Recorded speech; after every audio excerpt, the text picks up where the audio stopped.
What tips and tricks do you have for sellers that are struggling to effectively engage decision makers virtually? Yeah, the interesting thing is we've actually seen some benefit from COVID because we're in a very traditional industry. So education, especially when you go to school districts, it's people that expect you to be there, that know their county or their region. They want the name and the face, and they want to shake your hand when they sign a deal. That's the expectation in education historically. Yeah. And because of COVID, they've all had to get accustomed to Zoom or virtual meetings. And they do all their staff meetings that way. They've been making decisions this way. And so we've seen a shift in their mindset that's kind of lifted our effectiveness as a result. We've always been virtual selling in from Canada into the US. And so that's kind of been a bonus for us. Now, having said that, like there's still some challenges. And what we try to do is be nothing groundbreaking here, but being very, very explicit about expectations and then um, asking about that. So before the meeting, we make sure we send clear agendas.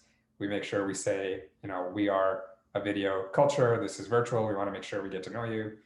So please come prepared to be on video. And then at the top of the meeting, we actually make sure we say that again and then ask them to turn their video. Obviously, sometimes people will still not be able to, and we just live with that. We do things like make sure we engage every single person throughout and make sure that on every slide, we're driving some opportunity for engagement. And then the other thing we're doing is shifting quicker into demos. And so although we don't want to give up on discovery, as soon as we understand certain pain points, we jump in and work in the product. And especially because our product is such a different experience. Most of our principals or district leaders aren't going around playing Prodigy that is for kids, grades 1 through 6. So when we show them the product, that changes their thinking. And so that increases the engagement earlier on. So all of those things are helpful. Dan, we have tried Vidyard. I think one of our reps religiously uses it, and that makes a difference too, sending the intros ahead of time. We just haven't adopted that effectively across the teams yet. As need to chat after this. This is a Yeah. deal in the making. Look at that. I should get a commission rate for that. Yeah.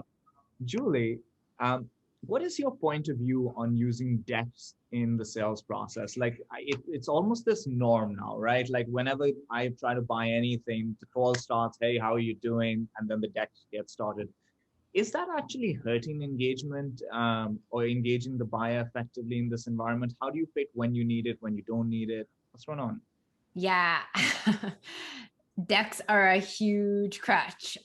So it helps when you show things, but you want engagement and you get engagement by asking questions. So, I would say, have a couple slides, and then if you want to show something, then you share your screen and then unshare your screen. So you get everyone in full face again and you can ask questions.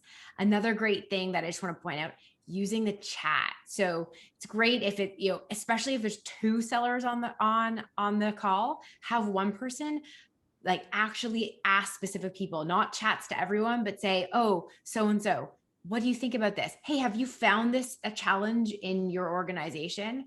So that way you're actually bringing them in as a sidebar.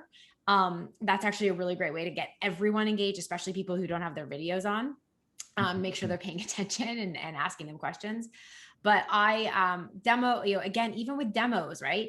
Go in, ask a question to show something. Does that resonate with you? Is that something, asking those questions and then unsharing, because people will sort of tune out. So I'm a big fan of that interactivity. And